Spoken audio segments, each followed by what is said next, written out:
Do you ever move somewhere thinking you've finally found peace, and then realize you've just stepped into a weird, quiet kind of war? I thought I was just unpacking boxes and starting fresh. Turns out someone else thought I was breaking the rules. Rules I didn't even know existed. Next thing I knew, I was standing in the cold with 2 cops, a coffee mug, and a bad feeling in my gut. If your HOA's ever pulled something shady, I need to know. Drop it in the comments. This is QA Stories, and this one's, it escalates fast.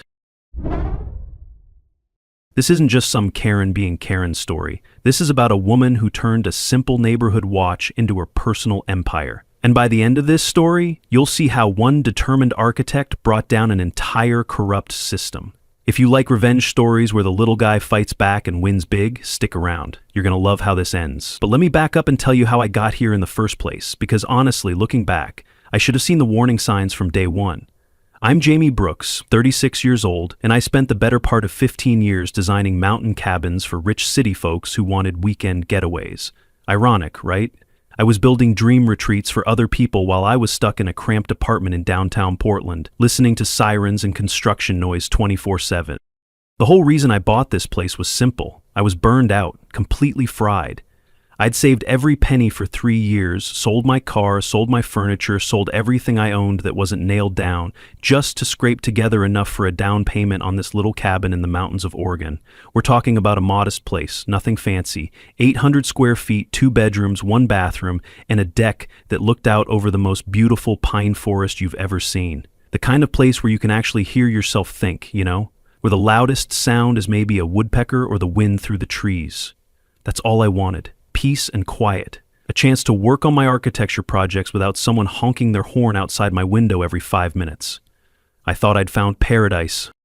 The moving day itself had been perfect, actually. It was a Tuesday afternoon in late September, and the weather was crisp but sunny. The drive up took 2 hours. Mountain roads, trees, quiet. Everything I needed. I'd rented a small moving truck. Nothing crazy, just enough to haul my essentials. My drafting table, my computer setup, some clothes, and about 20 boxes of books and personal stuff. I'm not a guy who needs much, honestly. Give me my workspace, a decent coffee maker, and a place to sleep, and I'm happy. When I finally pulled into the driveway of my new place, I actually sat in the truck for a few minutes just soaking it in. This was mine, my sanctuary, my escape from the rat race.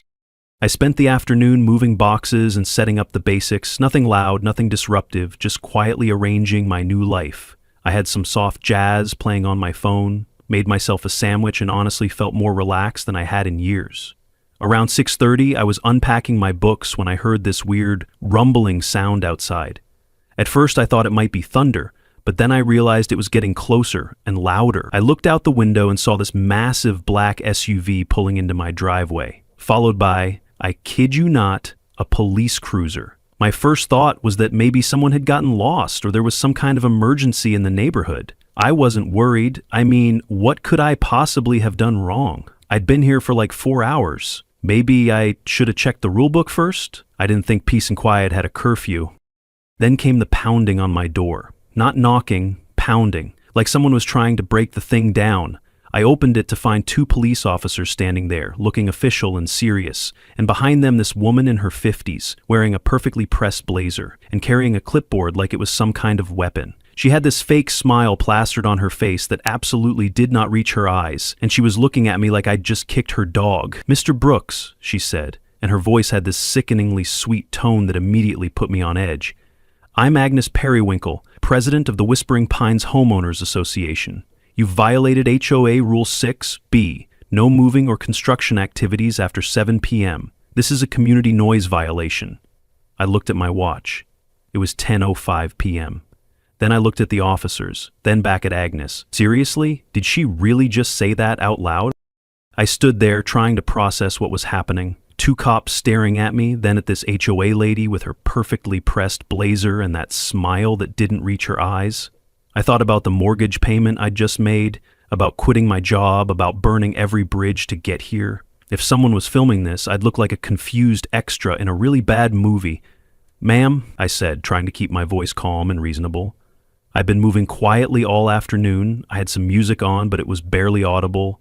I don't understand how I could be disturbing anyone." Agnes's smile got even faker, if that was possible.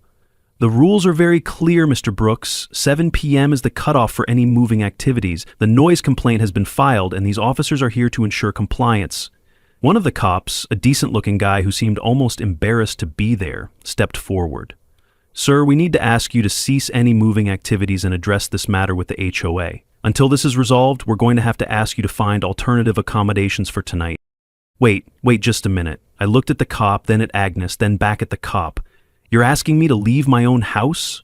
The officer nodded apologetically. Just until this gets sorted out, sir. HOA matters can be complicated, but we have to take noise complaints seriously. I wanted to argue. God, I wanted to scream. But part of me already knew I'd lost tonight. Something in Agnes's expression told me this wasn't a fight I was going to win. She was standing there, with pure satisfaction written all over her face, watching me realize that I was about to spend my first night as a homeowner, sleeping in my truck. Looking back, I think that's when I should have known this wasn't random. This wasn't about noise or rules or community standards. This was personal, and I had no idea why. But at the time, I was too shocked and exhausted to think straight. I just packed a bag, grabbed my sleeping bag, and walked out to my truck while Agnes watched from my own front porch.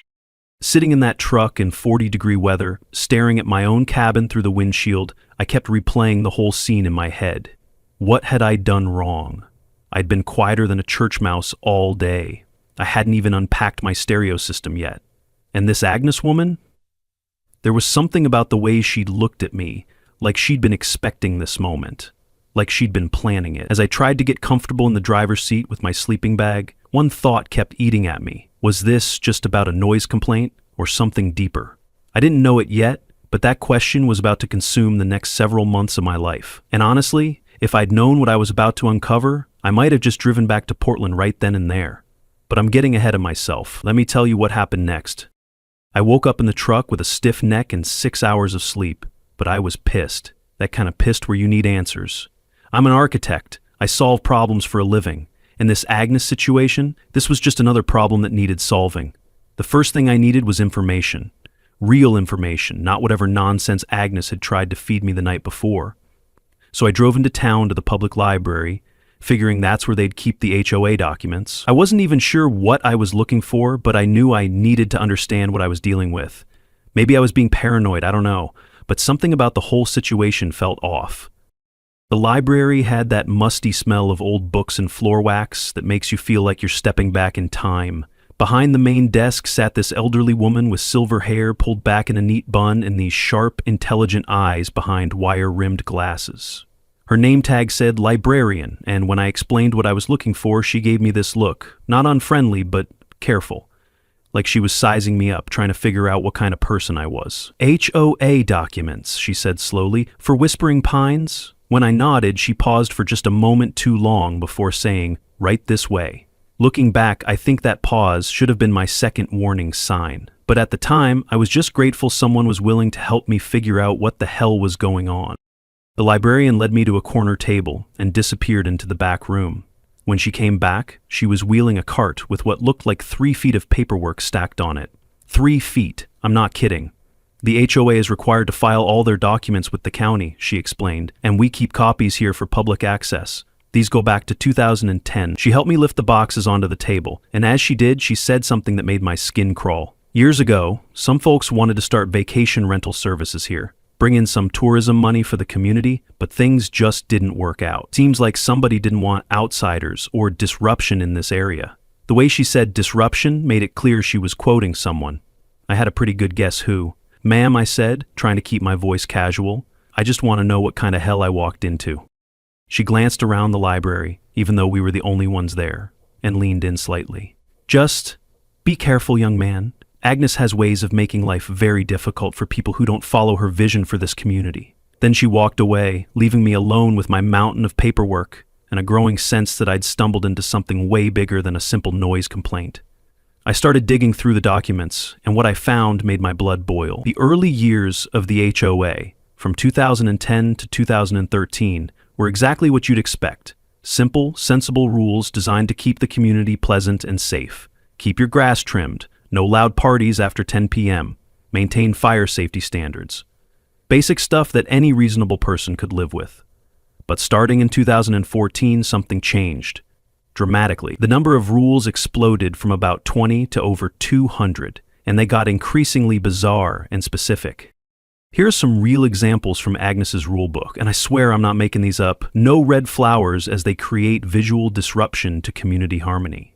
Grass cannot exceed half an inch in height at any time. Outdoor furniture must be beige, tan, or earth-neutral colors only, and about a dozen others written like satire. And here's the one that really caught my attention. No temporary residence exceeding 48 hours without written HOA approval. Added just 6 months ago. These weren't community standards. These were traps. Vague enough to catch anyone, strict enough to keep you scared.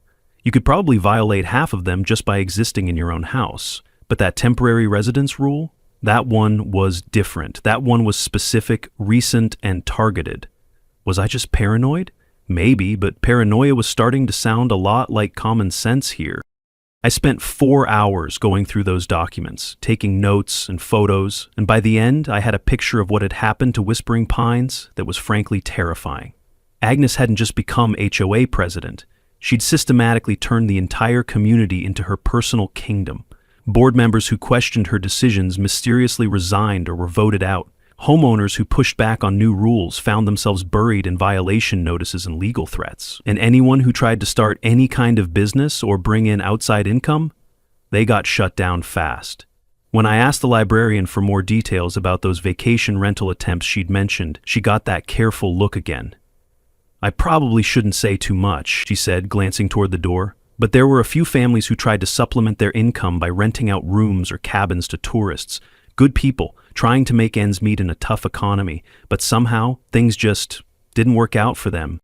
What do you mean, didn't work out? I pressed gently. Did they break rules or? The librarian shook her head. They followed every rule to the letter, filed all the proper paperwork with the county, got their business licenses, the whole 9 yards. But Agnes found ways to make it impossible.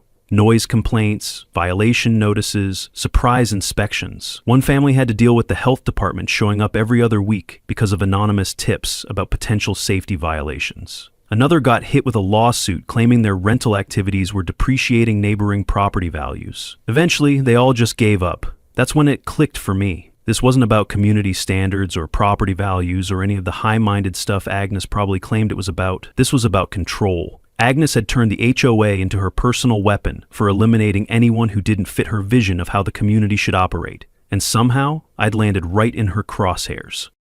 Walking back to my truck with a stack of HOA documents, the librarian's words kept echoing in my head. Someone had tried vacation rentals here before and failed. The question was, had they really failed, or had Agnes made them fail? And more importantly, what did that have to do with me? I hadn't mentioned anything about vacation rentals. I bought the place to live in, not to rent out. So why was Agnes treating me like a threat from day one? Unless she wasn't just trying to prevent vacation rentals. Maybe she was trying to prevent competition. That thought made me stop dead in my tracks right there in the library parking lot. What if Agnes wasn't just the HOA president? What if she was running her own rental business and using her position to eliminate anyone who might cut into her profits?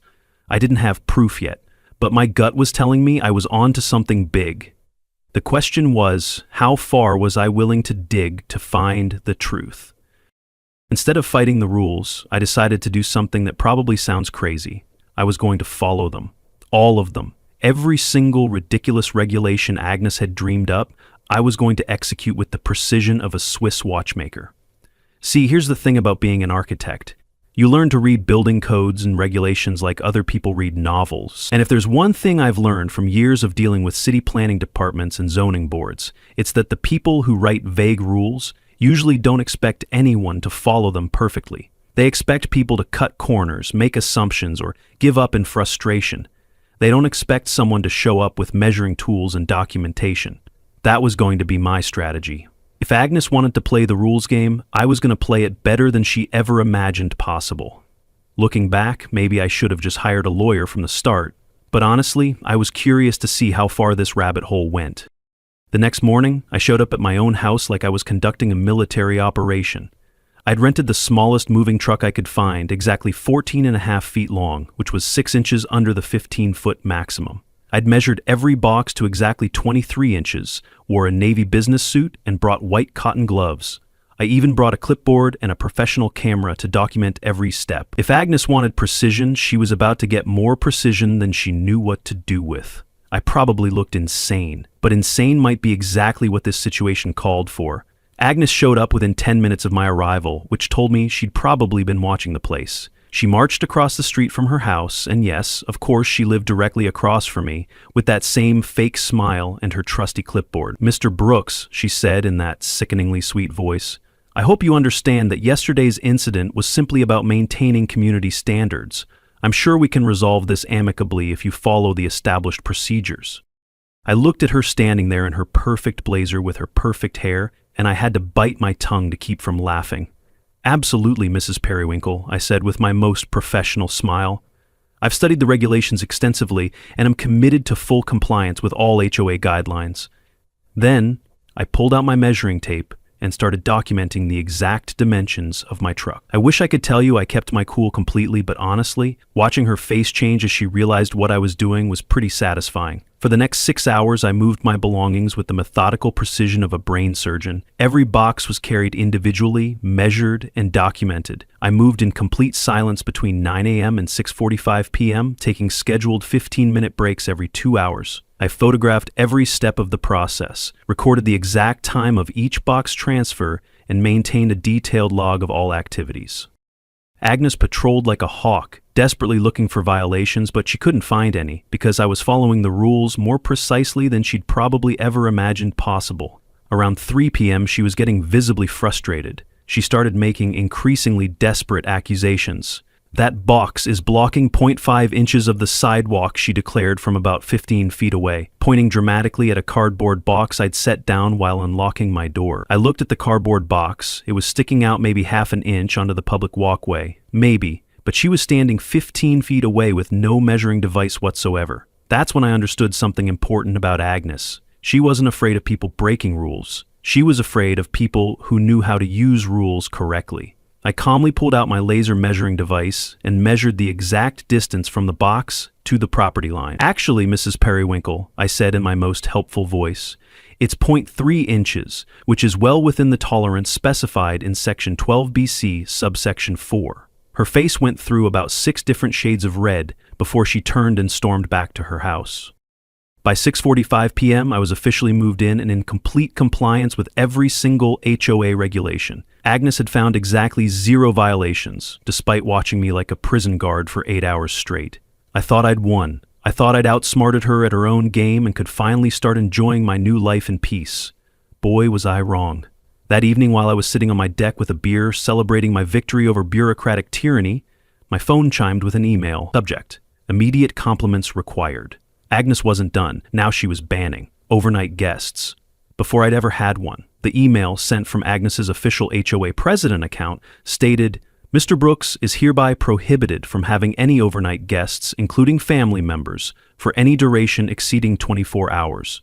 Any violations will result in immediate fines and potential legal action for operating an unlicensed hospitality business." Wait, what? I read the email 3 times before the implications really sank in. This wasn't about moving violations or noise complaints or any of the other nonsense Agnes had been throwing at me. This was about preventing any possibility of short-term rentals. From day one, before I'd even mentioned anything about guests or business or rentals of any kind, Agnes had been trying to shut down something I wasn't even planning to do. But why would she be so paranoid about vacation rentals unless she was protecting her own business? That thought hit me like a lightning bolt. Right then I understood the real game. She didn't call the cops because I was moving after 7 p.m. She called them because she was terrified I might rent out my cabin to vacation guests. But if Agnes was so worried about competition in the vacation rental market, that suggested she had something to compete with. Something she didn't want anyone else horning in on. Something that might not be entirely above board. Staring at that email about no overnight guests, I realized I'd been fighting the wrong battle this entire time. This was never about moving violations or noise complaints or community standards. This wasn't about rules. It was about territory, and I was trespassing on hers. But if Agnes thought she could control who sleeps in my own house, if she thought she could use the HOA to eliminate competition for her own business interests, well, Maybe it was time she learned what happens when you corner an architect who knows how to read the fine print. I didn't know exactly what Agnes was hiding yet, but I was damn sure going to find out. And something told me that when I did, it was going to be bigger than just HOA overreach. A lot bigger. The question was, how deep was I willing to dig to uncover the truth? And more importantly, what was I going to do when I found it? Because something in Agnes's desperation told me this wasn't just about money. This was about secrets. Big ones. The monthly HOA meeting was held at the community center, a modest building that looked like it hadn't been updated since the 1980s. Walking in there, I felt like I was about to give the most important presentation of my architectural career. Except instead of trying to sell a building design, I was trying to save my own sanity and possibly expose a corrupt HOA president. I prepped like I was heading to court, not an HOA meeting. Sharp navy suit, laptop, projector, and a USB drive full of evidence that was about to blow Agnes's little kingdom to smithereens. I got there early and set up my equipment while other residents trickled in. Most of them avoided eye contact with me, which wasn't exactly encouraging.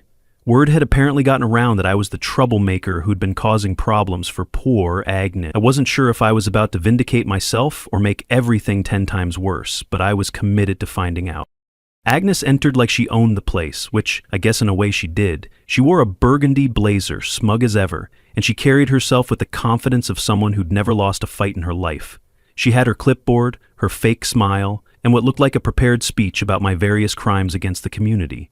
The meeting started with routine business, budget reports, upcoming maintenance projects, that sort of thing. And then Agnes cleared her throat dramatically. "Now," she said, looking directly at me with those cold eyes, "we need to address some recent compliance issues that threaten the harmony and safety of our community." Oh boy, here we go. She launched into a detailed recitation of my supposed violations, painting me as some kind of menace who disrupted the peace with reckless moving activities and flagrant disregard for community standards. She made it sound like I'd thrown a rock concert in my backyard, instead of quietly unpacking books. When Agnes finished her performance, the room was dead silent. A few people glanced at me with what looked like sympathy, but most just stared at their hands or the floor. Agnes sat down with a satisfied smile, clearly expecting me to either apologize profusely or slink out in shame. Instead, I stood up. "Thanks," I said in my most professional voice. "I'll respond with documentation." I turned on my projector and the first slide appeared on the wall, a time-stamped video of me carefully measuring boxes and moving them in complete silence. "Security footage from my moving day," I explained, showing the precise time and method of each box transfer. All activities ceased at 6:45 p.m., 15 minutes before the 7 p.m. deadline. The room was now paying attention. Agnes was starting to look uncomfortable. Slide by slide, I dismantled every accusation. Timestamps, photos, rule citations. Silence grew thicker with each click. By the time I got to the slide showing my laser measurements of the allegedly offending cardboard box, I could hear people whispering to each other. Agnes was gripping her clipboard so hard her knuckles were white. But I wasn't done yet. "I'm curious about this no temporary residence rule," I said, clicking to my next slide. "It seems unusually restrictive. Doesn't this prevent family visits during holidays, emergency situations? It seems like this rule could seriously impact property values and residents' quality of life." That's when Agnes made the mistake of trying to defend herself. "These rules are necessary to prevent commercial activities that could disrupt our residential community," she said, her voice getting sharper. "We cannot allow people to turn their homes into unlicensed hotels." Perfect. She'd just handed me the opening I needed. "That's interesting," I said, clicking to my next slide. "I did some research on vacation rental policies in our area, and I found this interesting document." The slide that appeared on the wall was a screenshot of Agnes's old vacation rental listing from a popular booking website. Her house, advertised as peaceful mountain getaway, perfect for couples, with rates of $200 per night and glowing reviews from guests praising the serene atmosphere and charming mountain hospitality. The listing was active from 2019 through 2021. The room erupted, not loudly, but you could feel the energy shift, like someone had just dropped a bomb. People were whispering, pointing, looking back and forth between Agnes and the screen. Agnes went pale. Her clipboard shook. No answers came. "This appears to be your property, Mrs. Periwinkle," I continued calmly, "operating as a vacation rental for nearly 3 years. The same type of business you claim threatens our community." I let that sink in for a moment before continuing. "If rentals are such a threat, why were you running one?" The silence in that room was deafening. You could have heard a pin drop. Agnes tried to stammer some kind of explanation about different circumstances and special considerations, but she was clearly rattled. Her perfect composure had completely cracked, and everyone could see it. In one recording I'd found, Agnes openly talked about eliminating rental threats to preserve property values. The hypocrisy was staggering, but her fear told me one thing: this wasn't over. Agnes managed to pull herself together enough to mumble something about reviewing policies and ensuring fair application of rules, but the damage was done. When the meeting ended, several residents came up to me to quietly express their support. One elderly gentleman shook my hand and said, "About time someone called her out." But Agnes didn't say a word to me.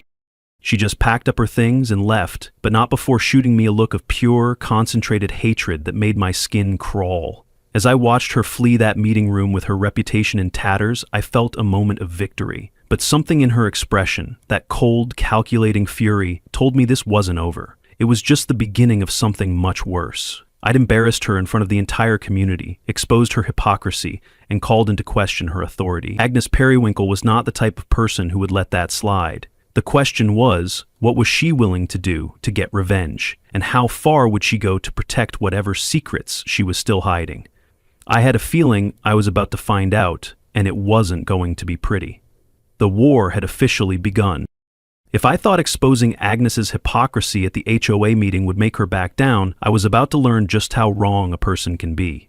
What followed was a campaign of harassment that would have impressed a military strategist. Agnes unleashed every weapon in her bureaucratic arsenal, and some I didn't even know existed. It started the very next morning with a violation notice taped to my front door. Improper mailbox placement exceeds regulation height by 2 inches. I measured my mailbox. It was exactly the same height as every other mailbox on the street, including Agnes's. That's when I realized what I was dealing with. Someone who had completely abandoned any pretense of fairness and was now openly using the HOA as a weapon of personal revenge. I wasn't just fighting bureaucracy anymore. I was fighting pure, concentrated spite. And honestly, I wasn't sure if I was equipped for that kind of war.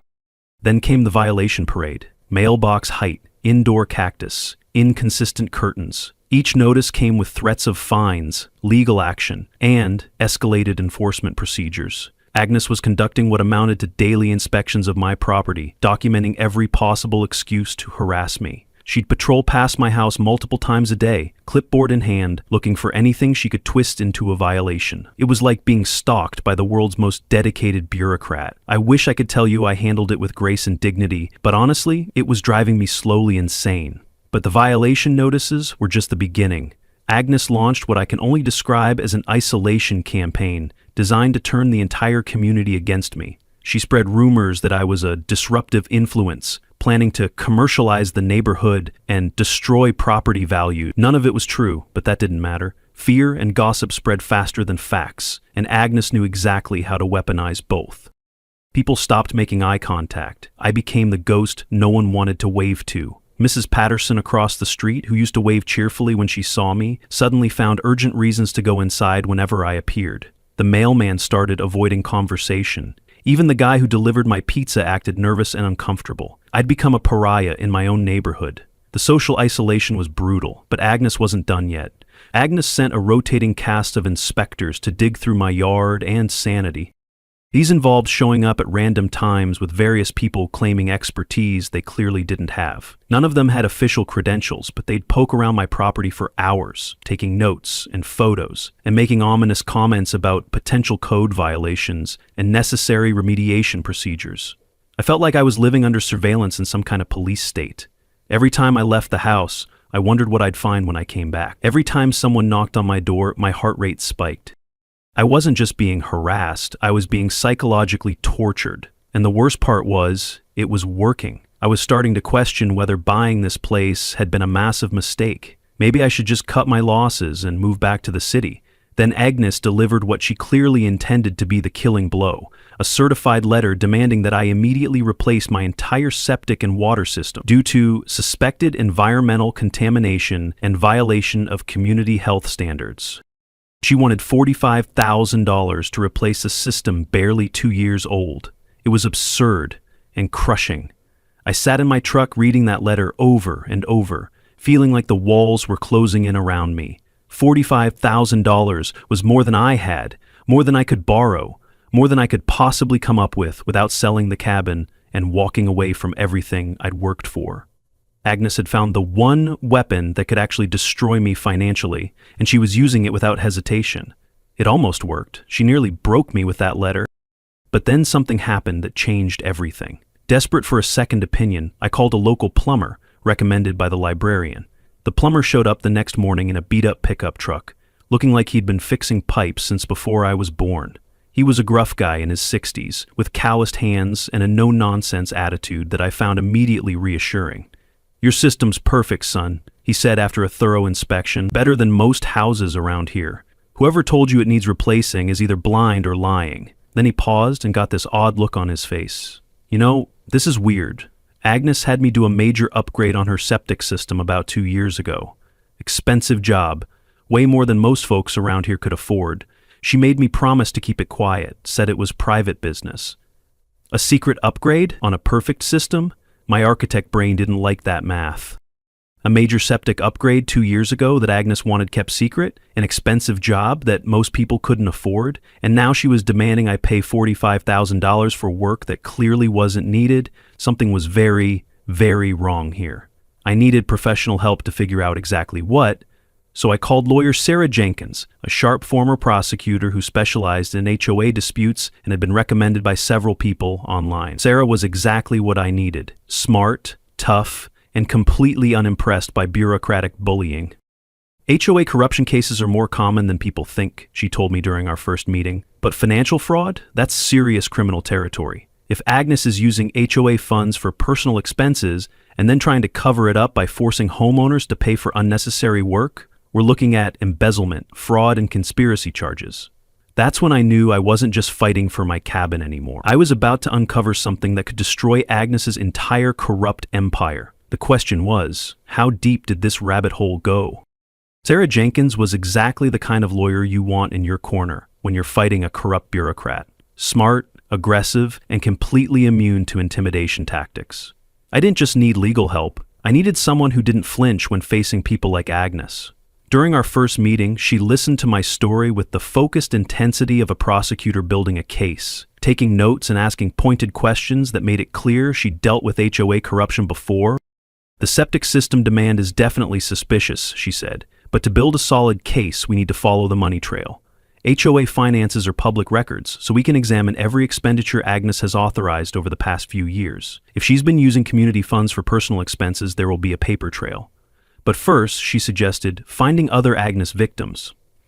"Bullies like this rarely target just one person," Sarah explained. "There are probably other homeowners who've been harassed, overcharged, or driven out of the community. We need to find them and document their experiences." The librarian was my first stop. When I mentioned I was working with a lawyer to investigate HOA financial irregularities, her whole demeanor changed from cautious to hopeful. "You need to talk to Theodore Thompson," she said quietly, glancing around to make sure we weren't overheard. "He's a retired teacher who used to be on the HOA board. Agnes made his life so miserable, he finally resigned and moved to the outskirts of the community. But Theodore's not the type to forget things easily. If anyone has evidence of Agnes's behavior, it would be him." She gave me directions to a modest house about 3 miles outside the main neighborhood, warning me that Theodore had become something of a recluse after his experiences with Agnes. "He's a good man," she said, "but Agnes broke his spirit. He might be reluctant to get involved again." Part of me worried he'd slam the door in my face, but I had no better lead and not enough time to be polite. Theodore Thompson lived in a small, well-maintained house surrounded by pine trees and flower gardens that spoke of someone who found peace in solitude and growing things. He was a tall, thin man in his 70s, with intelligent eyes and the careful manner of someone who'd learned to be cautious about trusting people. When I knocked on his door and introduced myself as the new guy Agnes has been harassing, his eyes narrowed, not in anger, but in the kind of tired understanding that comes from being burned before. "Jamie Brooks," he repeated slowly. "Yes, I've heard about you. Agnes has been quite vocal about the disruptive newcomer who's threatening community stability. He invited me in for coffee, and once we were settled in his living room, surrounded by books and teaching awards, his whole story came pouring out. I tried to question some expenses when I was on the board, Theodore explained. Agnes made my life so miserable, I finally resigned. But I kept records. Call it professional habit. 30 years of teaching makes you document everything. What Theodore produced from his home office made my jaw drop. A USB drive and 3 manila folders full of evidence that documented years of Agnes's corruption and abuse of power. Each folder I opened made my stomach drop lower. This wasn't petty rule pushing. This was strategic destruction. Secret recordings of HOA board meetings where Agnes discussed optimizing personal assets and eliminating competition from disruptive elements. We were able to demand that the HOA close down the investigations. Then Loyola began reporting the citizens reported to the community. Email chains showing Agnes systematically removing board members who asked too many questions about finances. 3 board members forced out for asking questions. That wasn't coincidence. That was a pattern. And a purge. Evidence that Agnes had personally blocked every tourism development proposal for the area, including legitimate bed and breakfast applications and vacation rental permits that had already been approved by the county. She doesn't just want to control the community, Theodore said bitterly. She wants to control the entire local economy. Anyone who might compete with her business interests gets eliminated. Have you ever had that moment where you realize you're not crazy, that someone really has been plotting against you the whole time? Because that's exactly how I felt, holding that USB drive full of evidence. The pattern that emerged from Theodore's documentation was even worse than I'd suspected. Agnes hadn't just stolen community funds for her septic system. She'd been systematically looting the HOA treasury for years while using her position to eliminate anyone who might expose her or compete with her business. She'd forced out 3 different board members who asked questions about finances. She'd used HOA money to pay for community improvements that were actually upgrades to her personal property. She'd created fake violation notices to drive out homeowners who seemed like potential threats to her control. And most damning of all, she'd been operating her vacation rental business using community resources, HOA-funded landscaping, maintenance, even utilities, while strictly prohibiting anyone else from doing the same. She wasn't defending a neighborhood. She was building a monopoly, one violation notice at a time. This isn't just harassment, Sarah said when I brought her Theodore's evidence. This is conspiracy, embezzlement, and abuse of power. Agnes built herself a little kingdom, and she's been robbing her subjects to fund it. But the most shocking revelation was still to come. Hidden in Theodore's files was a series of emails between Agnes and various county officials dating back 5 years, discussing plans for a controlled tourism development in the Whispering Pines area. Agnes hadn't just been trying to prevent vacation rentals, she'd been positioning herself as the exclusive provider of tourist accommodations for the entire region. She'd used her HOA position to block competitors while secretly expanding her own operation far beyond what her permits allowed. The septic system upgrade she'd demanded from me, it was apparently part of a larger plan to force homeowners to either pay enormous fees for unnecessary improvements or sell their properties to her at below-market prices. Agnes wasn't just a petty tyrant. She was running a sophisticated real estate scam designed to give her monopoly control over the area's tourism industry. This is conspiracy, embezzlement, and possibly racketeering, Sarah said. This isn't HOA drama, it's criminal.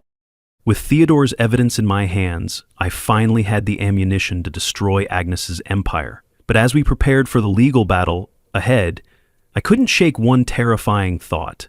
If Agnes was willing to steal community funds and ruin lives to hide her secrets, if she'd built her entire operation on fraud and intimidation, what would she do when she realized I was about to expose everything? Sarah seemed to read my mind. "We need to move fast," she said. "People like Agnes don't go down quietly, and they're most dangerous when they're cornered. Once we file these charges, there's no going back. Are you prepared for her to come at you with everything she's got?" I thought about the harassment, the isolation, the financial threats, the psychological torture I'd already endured. Then I thought about Theodore, driven out of his own community, about the other families who'd tried to start legitimate businesses and been destroyed by Agnes's schemes, about all the future victims who would suffer if someone didn't stop her. "Yeah," I said. "I'm ready. Let's take her down." The community center had never seen anything like it. Word had somehow gotten out that there was going to be a special hearing regarding serious allegations against the HOA leadership, and the place was packed with residents who'd been quietly suffering under Agnes's rule for years. I arrived with Sarah and our boxes of evidence, feeling like I was about to walk into the most important presentation of my life. My hands were steady, but my jaw clenched with every step. I had rehearsed this moment, but nothing prepares you for it. Agnes was already there, sitting in the front row with her lawyer, an expensive-looking guy in a suit that probably cost more than my monthly mortgage payment.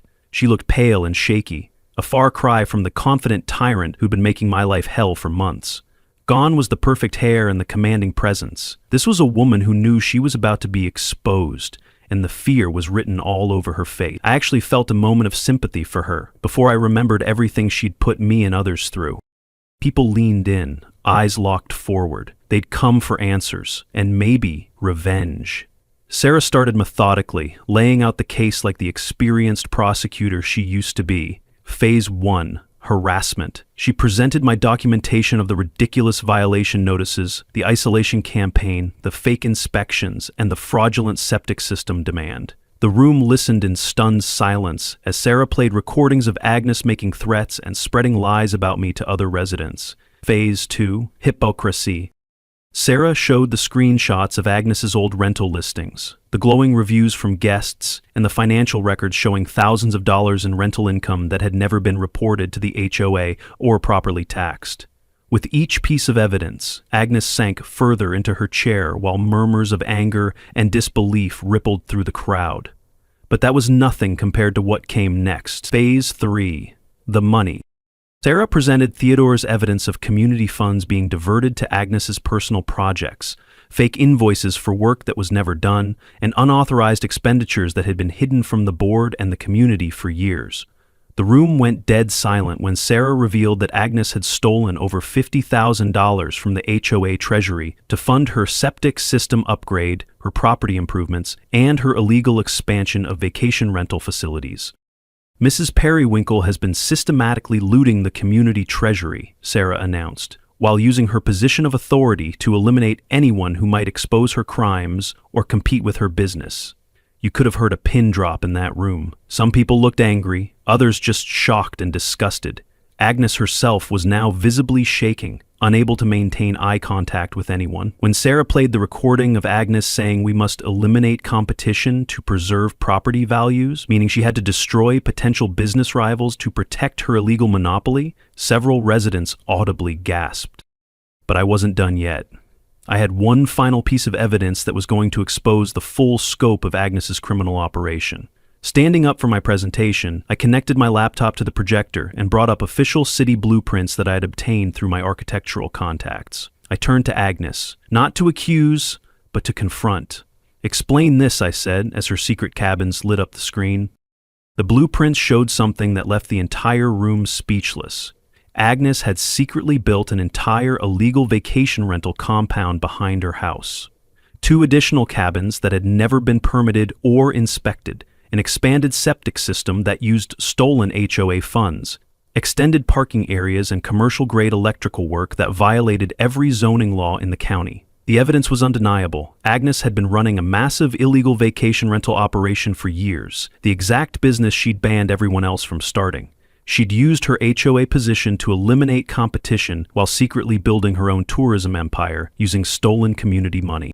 It wasn't just anger now. It was betrayal, years of being lied to, finally unmasked. The room erupted in angry voices as residents realized the full scope of how they'd been manipulated and robbed. Agnes tried to stand up, perhaps to offer some kind of explanation or defense, but her legs gave out and she collapsed back into her chair. Her lawyer was frantically whispering in her ear, probably telling her to shut up and not say anything that could be used against her in criminal court. But it was too late. The damage was done, and everyone in that room could see that Agnes Periwinkle's reign of terror was finally over. "I'm not trying to destroy anyone's life here," I said, addressing the crowd. I didn't want revenge. I wanted relief, and maybe a little peace for once. I just want to ask, if I had done any of this, stolen community money, built illegal structures, run unlicensed businesses while banning others from competing, would anyone have given me a second chance? The hearing concluded with Agnes facing immediate removal from all HOA positions, criminal charges for embezzlement and fraud, and a demand for full restitution of the stolen funds. The county building inspector was contacted immediately to assess her illegal construction projects, which would have to be demolished at her expense. Her vacation rental operation was shut down pending a complete investigation by multiple agencies. Agnes Periwinkle, who had terrorized this community for years, was now facing the possibility of serious jail time and financial ruin. As she was led out of the community center by her lawyer, she couldn't even look at the residents whose lives she'd made miserable with her schemes. The woman who'd once acted like she owned the entire neighborhood was now just another criminal who'd been caught and was about to face justice. It was the most satisfying moment of this entire nightmare. But honestly, it was also kind of sad. Agnes had thrown away everything, her reputation, her freedom, her future, because she couldn't stand the idea of anyone else succeeding in her little kingdom. 6 months later, I'm finally living the dream that brought me to Whispering Pines in the first place. Agnes is awaiting trial on multiple felony charges while serving a restraining order that prohibits her from contacting me or any other community members. Her illegal vacation rental compound has been demolished, and she's been ordered to pay $75,000 in restitution to the community. The new HOA board, elected in a landslide after Agnes's removal, focuses on actual community improvement instead of micromanagement and personal vendettas. My red flowers bloom freely in defiance of Agnes's old rules, my architect friends visit every weekend without fear of violation notices, and the mountains are finally peaceful again. I learned something important through all this. Sometimes the biggest bullies are just scared people who think controlling others will protect them from their own failures. Agnes wasn't evil, she was just so terrified of not being in control that she became the very thing she claimed to be fighting against. Every morning, I sit on my deck, drink my coffee, and look at those red flowers I planted, right where Agnes once said they didn't belong. And that's when it hits me. The real revenge isn't taking someone down. It's living freely while they deal with the wreckage of their own control. Agnes built her little empire on fear and fake rules. Me? I stopped letting fear make decisions for me. If you've ever had to push back against someone trying to box you in, I get it. Drop a comment, hit like, and subscribe to QA Stories for more tales just like this. Thanks for watching QA Stories. If you enjoyed this one, hit that like button and don't forget to subscribe for more wild tales coming your way.